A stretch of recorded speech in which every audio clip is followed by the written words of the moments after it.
সত্যি কি আমার মা জ্যোৎস্না আমার মুখে ফিরে আসবে?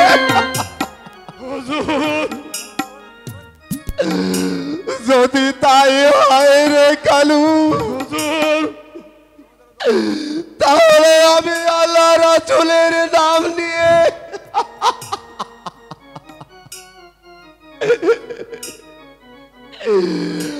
আমার মা জ্যোৎস্নাকে আমি নদীর বুকে ভাসিয়ে দিলাম।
আমার বলতে মানছে না রে কালু।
বাড়ি যাই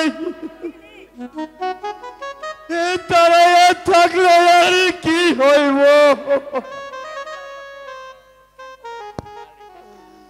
আপামনির বেলা তো ওই তো অনেক দূরে চলে গেছে হুজুর তুই কি বলছিস কালু তুই আমাকে ঘরে ফিরে যেতে বলছিস কিন্তু ঘরে ফিরে যেতে যে আমার মন চায় না রে কালু তুই বল কালু তুই বল আমার এই কলিজার টুকরা নয়নের মলিকে আপনি আকুলের সাগরে ভাসিয়ে দিয়ে হুজুর তুই বল কালু হুজুর আমি কেমন করে ঘরে ফিরে যাব হুজুর ওই দেখ কালু ওই দেখ মামার করুণী কণ্ঠে চিৎকার করে বলছে আপা তুমি আমায় ছেড়ে যেও না তুমি আমার সঙ্গে এসো হুজুর তুমি কেন আমায় নদীর বুকে হুজুর কেন তুমি আমাকে নদীর বুকে ভাসিয়ে দিয়ে পাষাণের মতো ঘরে ফিরে যাচ্ছ হুজুর তুই একবার দেখ তুই একবার ওই দেখ কালু হুজুর আমার কেমন করেছি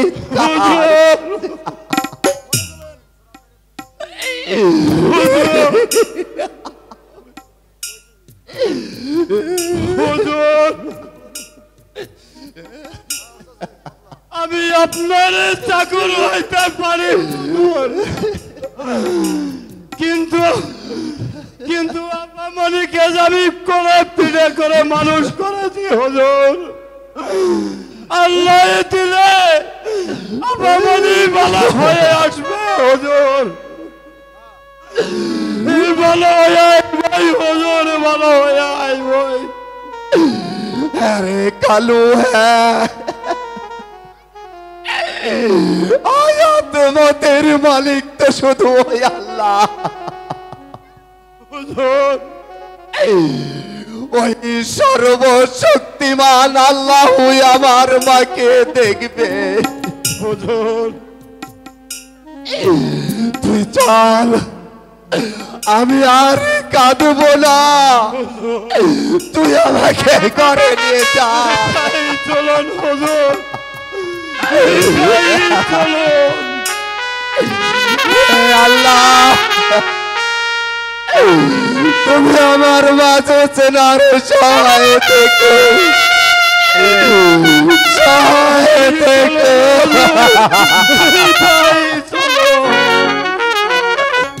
আমরা ভোরা ভরি দুজনা একসাথে নৌকা পায়া যায় ভোরা ভরি দুজনা একসাথে নৌকা পায়া যায়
আরে ও ভাইজানি, আরে আমরা তো বুড়া বুড়ি হয়ে গেছি, এই এখনো যখন আমাকে কোনো পোলা মাইয়া হইল না, আর কামাই রোজগার করে কি হইব?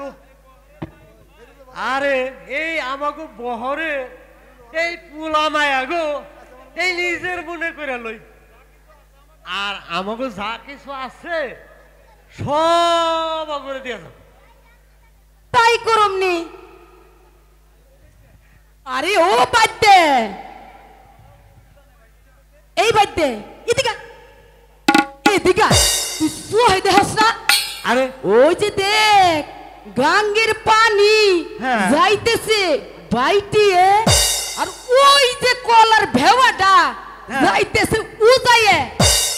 তাই ওই তো বাইদে, ভাইজানি, বাইদে তাই তো দেখতাছি। আমার মনে হয় হ্যাঁ। ওই কলার ভেওয়ার ভিতরে এটা হাপে কাটা রুগী আছে।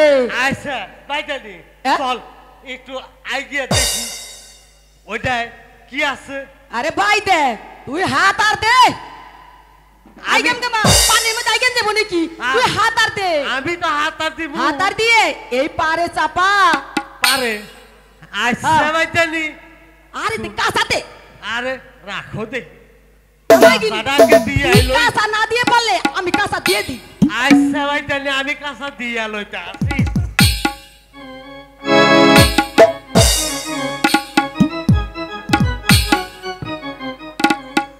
ভাইজানি, এই আমারে কোলে শক্ত করে ধরো। আর আমি তো ওরে শক্ত করে ধরু। আচ্ছা, ধরো দিলাম, হাতা খুলে দিলাম। হাতা দে। দিস হাতা। এই ভালো করে ধরো। আচ্ছা হাতা দে।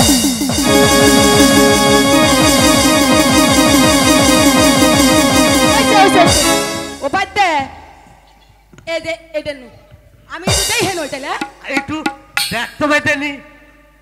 বাইতে রে ইয়ে, কি সুন্দর এটা নে ফুটফুটে মাইয়া, দেখ কি সুন্দর। তাই তো। ওই বাইতে আবার বুহের মধ্যে জানি কি দেখতেছি। ওই ওটার মধ্যে কি?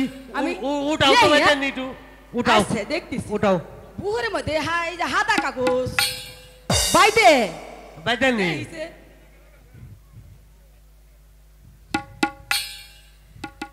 বাইতে রে হ্যাঁ, আমি তো সহি কিছুই দেখতেছি না, নেহা পড়া জানি না তো। তাইলে তুই তো পড়ে আয় আমি না। আমি একটু দেখি। আর রাখো বাসটা একটু খুলাইয়া টুলাইয়া নই। ওই রে মানুষ আর কত সহি তুমি কনছে দিহি নেহা টেয়া জানি না রু। এইটার মধ্যে লেখা আছে, কি নেহা আছে? এই আমার মেয়ে জোসনা হ্যাঁ সাপে ধ্বংসন করে আছে আজ 4 দিন। যে বেদে ভালো করতে পারবে তাকে নগদ 10,000 টাকা 10,000 পুরস্কার দেওয়া হবে। আমাকে চুরি বইলে ব্যস্ত হইব না, ঘাটে ঘাটে নৌকা নিয়ে আমাকে যাইতে আরে হইব না। ভাইজানি, শুধু তাই না, তাহলে আবার কি? আরো লেখছে কি সে লেখছে? যা চাইবো তাই দিব। তাই? হ্যাঁ ভাইজানি, নাও এক। এইটার মধ্যে আবার লেখছে কি ঠিকানা। দেখছে? এই ঠিকানা? ইতি জাহান আলী জজ বাহাদুর এই রাজবাড়ি। যাও ভাইজানি, এইবার দেখো মন তো টন্তর পয়রা ওরে ভালো করবার পারো নাকি। এই একসাথে 10,000 টাকা, আর শুধু টাকাই না, যা চাই আর তাই দিব ভাইজানি। বাইতে হ্যাঁ কও। তাহলে কর, আমি মন্ত্রটা পড়ছি, হ্যাঁ তুই ভালো করে যা আর যা। আচ্ছা আচ্ছা ভাইজানি। হ্যাঁ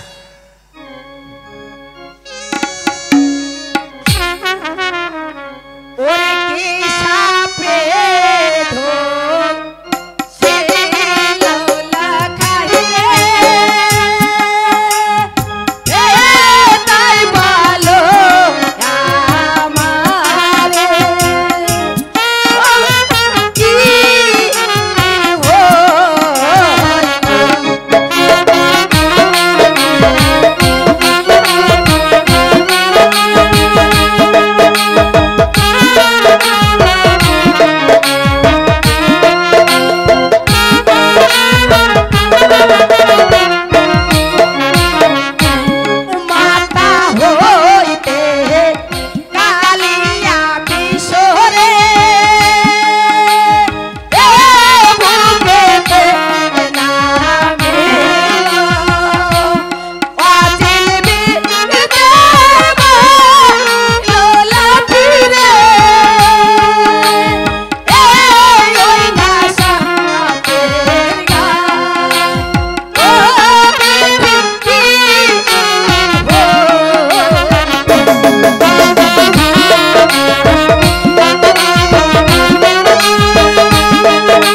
কি হইলো ও বাইতে হ্যাঁ ওটে কাম হইব না এই মায়াটাকে ভালো করতে হইলে কাল লাগি নিয়ে আনতে হইব কিন্তু কাল লাগি নিয়ে আনতে হইলে কিছু জিনিস লাগবো আরে বাইতালি কি লাগবো আরে ওই বাইতে হ্যাঁ ওই নাগিনীটা আনতে হইলে হ্যাঁ দুধ লাগবো চিনি লাগবো কলা লাগবো এ বাইতে হ্যাঁ আরেকটি জিনিস লাগবো কি লাগবো বাইতালি একটা পাঠা লাগবো পাঠা হে তাইলে পাঠাতে কি হইব বাইতালি আরে ওই পাঠাটা বলি দিলে ওই নাগিনী খুব খুশি হইব আরে বাইতালি তুমি কি পাঠা বলি দিবে না পালবা আরে পাটা পালন না পাটা বলি দিমু বলি দিবে হ্যাঁ এই বাইতে হ্যাঁ তাহলে চল যাই আমরা বহরে যাইয়ে আমরা দুধ চিনি ঝা লাগবো সবকিছু আই না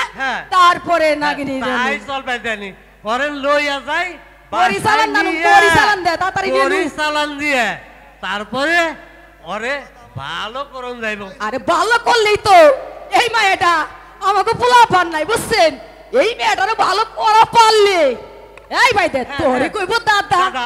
আর আমার কইব দাদি এই ইস।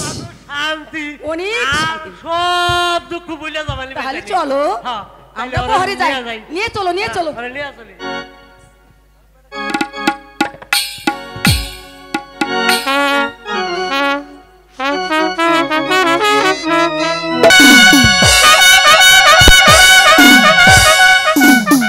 হ্যালো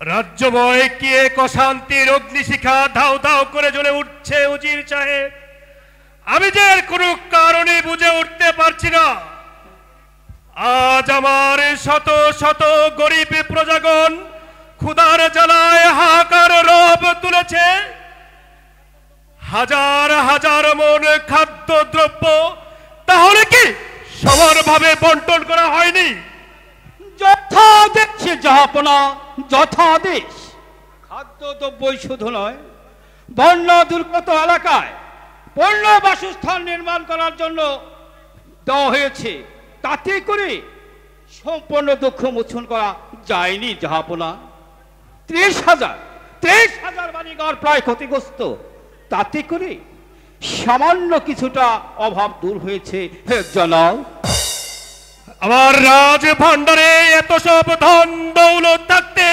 আজ আমার গরিব প্রজাগণ না খেয়ে মরবে এ আমি কখনোই সহ্য করব না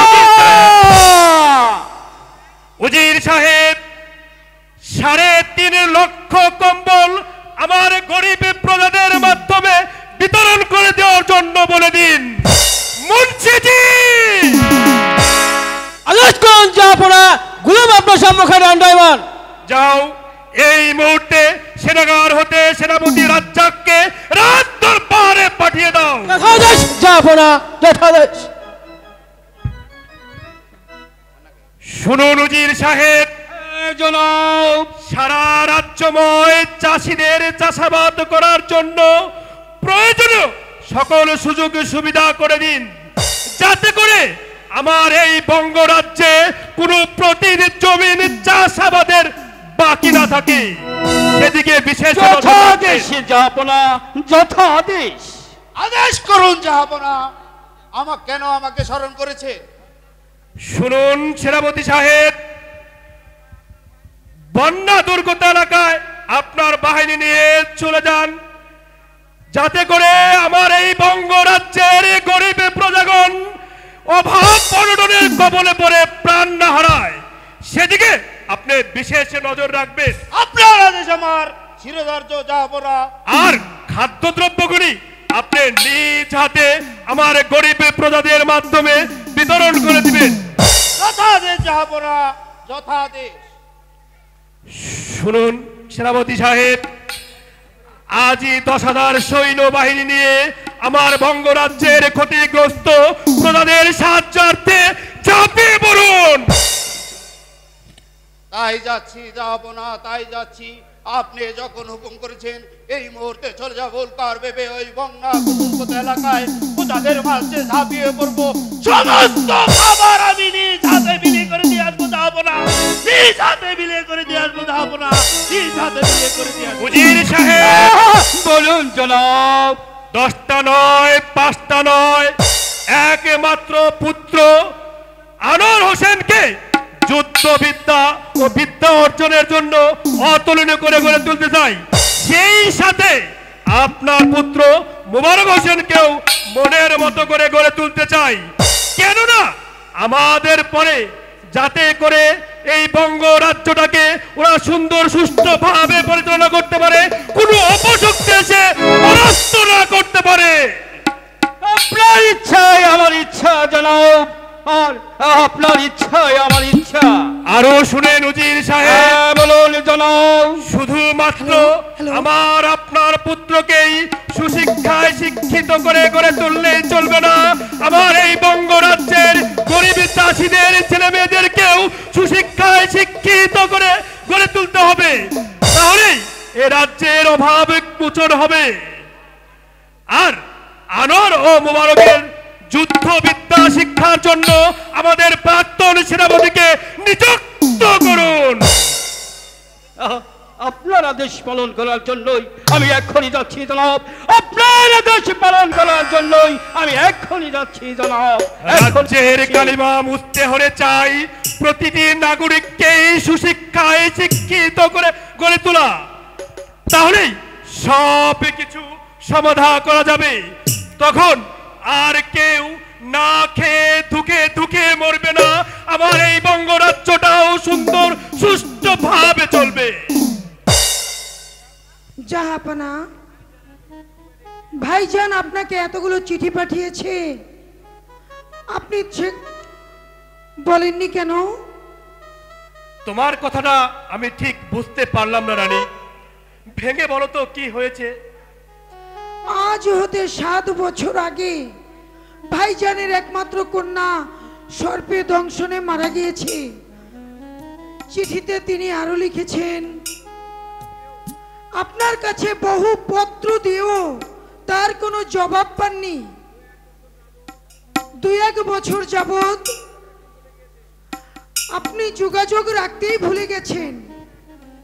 অতই আপনি তাকে একখানা পত্র লিখে পাঠিয়ে দিন। ভাইজানের চিঠি আমি পেয়েছি রানী, ভাইজানের চিঠি আমি পেয়েছি, কিন্তু ভাইজানের মেয়ে মারা গেছে এ কথা তো চিঠিতে লেখেনি রানী। সে যাক, ভাইজান বর্তমান এখন কোথায় আছে? পররাষ্ট্রের রাজধানীর বুকে জজ কোর্টে নিয়োজিত আছে। আপনি অদ্যই একখানা পত্র প্রেরণ করুন, ভাইজান যেন এখানে আসেন। তাই হবে রানী, তাই হবে। আমি অদ্যই একখানা ভাইজানের নিকট পত্র প্রেরণ করব। আমি এখন বড্ড ক্লান্ত রানী, আমি এখন বড্ড ক্লান্ত। চলো অন্দরমহলে চলে যাই।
আরে তুই গেলি কলি রে না এই নাতনি যে কোথায় কোথায় ঘুরে বেড়ায় এই ওরে খুঁজেই পাওয়া যায় না আরে ওই নাতনি নাতনি দাদা তুই কোথায় গেছিলি রে তুমি আমার ডাকতেছো হরান হয়ে গেলাম কি হয়েছে ডাক করতেছো কে আরে নাতনি আয় হুন তোরে আমি একটা কেরামতি শিখাই দিই যা কোনো বেদে বেদিনী জানে না আমি তোরে শিখাই দেব দাদা হ্যাঁ তুমি আগে আমার সাপ ধরা মন্ত্র শেখাও ও দাদির কাছ থেকে টুহিটাহি সবই শিখে নিচ্ছি হ্যাঁ রে নাতনি এই সাপ ধরার বয়স তোর এখনো হয় নাই তুই চিন্তা করিস না এই তোর বুড়ো দাদা সব শিখাই দেব সত্যি কইতেছো তো হ্যাঁ নাতনি আর তোর দাদির নিকটনে ওই গুপ্ত মন্ত্রটা শিখালো শিখেছি দাদা শিখেছি এই পদ্মনাগিনী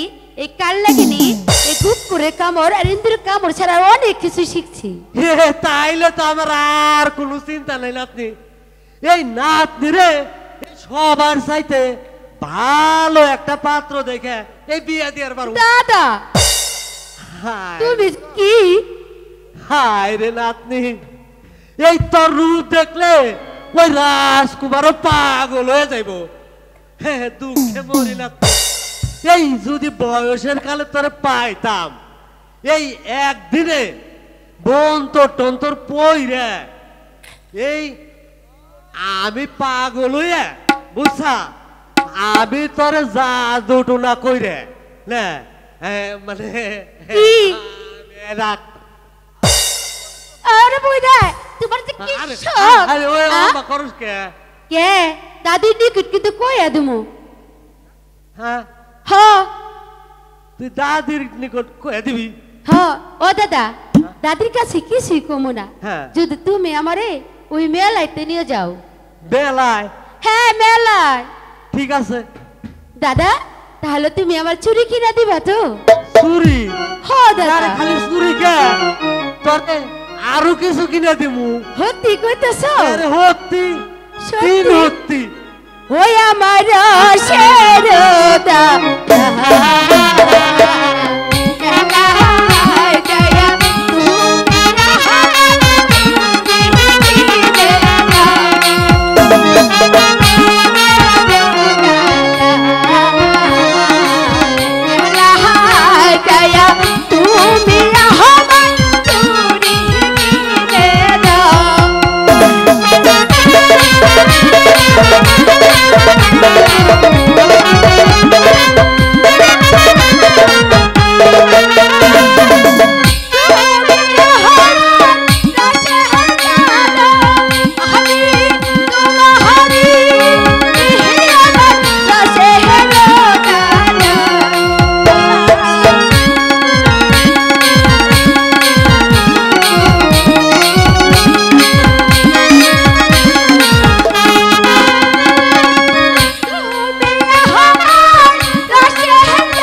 তো হ্যাঁ নাতনি তুই যে নাচ নাই নাচ।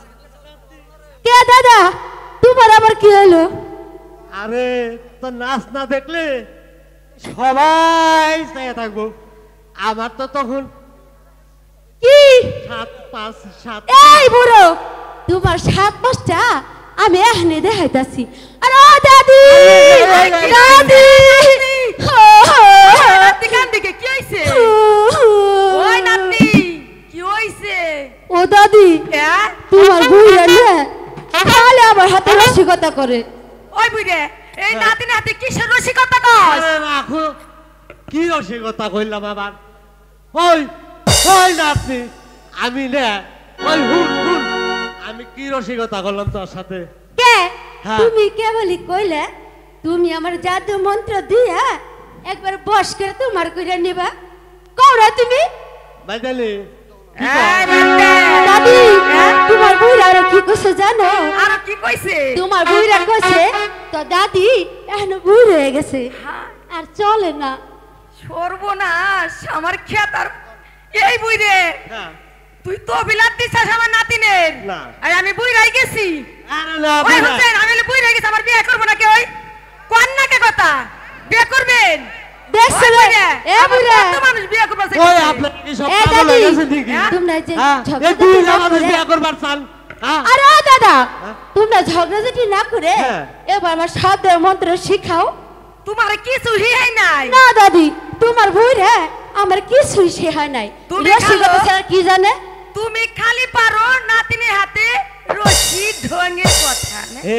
দাদি তো। হ্যাঁ? তাহলে এবার শব্দের মন্ত্র শিখাও আর আমার বিন বাজা শিখাইবে। ঠিক আছে আমি এক্ষুনি বিন্দারে শিখাচ্ছি। বাজায়ে ওই শব্দের আইনে থাপাতে ধইরে গাওলে গাওলে যাবো। গাওলে গাওলে যাইয়া আমরা সাপ খেলা দেখা পয়সা কামামু।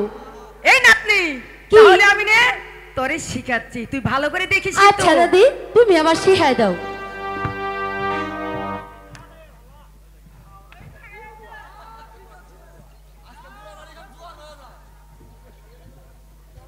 নাতনি চাই কিন্তু দেখিস।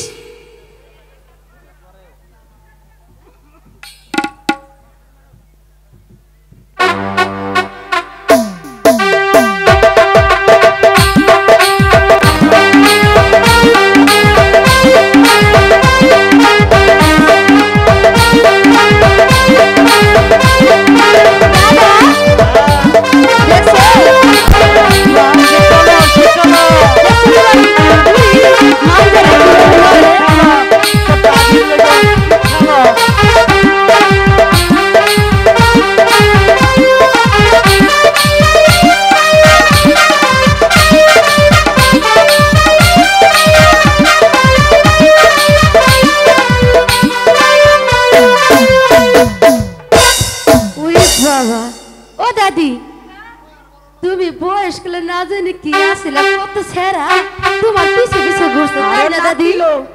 কত নাচ না নাচছি তাই তো বোঝা গেল। এখন হইলে বুড়ি হয়ে গেছি মাথাটা ঢোলে না। দাদি তোমার মানজা খান বড় হয়ে নড়তে পারে না না বলো দাদি এবার ভিন্ডা দাও আমি বাজাই। হ্যাঁ নাতনি ভালো ঠিক আছে। করে বাজায়ও। এই নাতনি উপায় না তো তুমি উল্টা করেছো।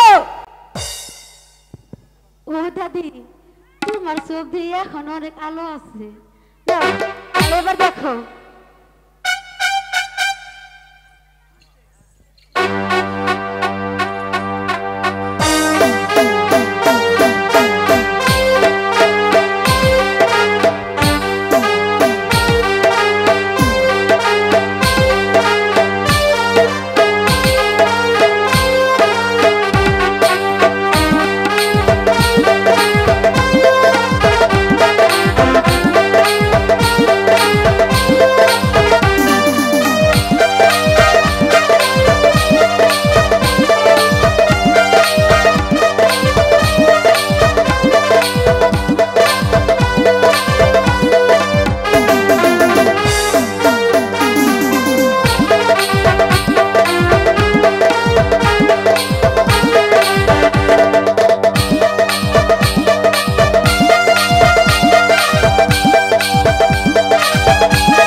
নাতিনের গাই মে নস পড়তেছে তাড়াতাড়ি তাড়াতাড়ি এই দাদি দাদা হ্যাঁ আমারে বাতাস করো লাগবো না হ্যাঁ তুমি তোমার বুড়িরেই বাতাস করো বুড়িরে বাতাস করুম তুই এত সুন্দর একটা নাতনি থাকতে আমি কে বুড়িরে বাতাস করুম বুড়িরে তো জীবন ভরে দিলামই কও তো আমি কেমন বিন বাজাইলাম তুমি যে বিনটা বাজাইছো এরা সারা গিরাতে মানুষ তোমার জন্য উন্মত সত্য কইতাছো তো এর হত্যা কথাই কইছি বোন আমার খুব ভালো লাগছে কেমন ছাপনা চাইলাম তুমি আমার দাদি বুড়ি হইলে এখনো কিন্তু অনেক সুন্দরী সুন্দরী আগের মতন নাই দাদি তা হ্যাঁ ওদের কি ওই যে লক্ষ্মীন্দারের গানটা আছে না আমি তো হিটছো তুমি গাইবে তাইলে আজকে ঠিকই আমরা গাওয়ালে বাইরামু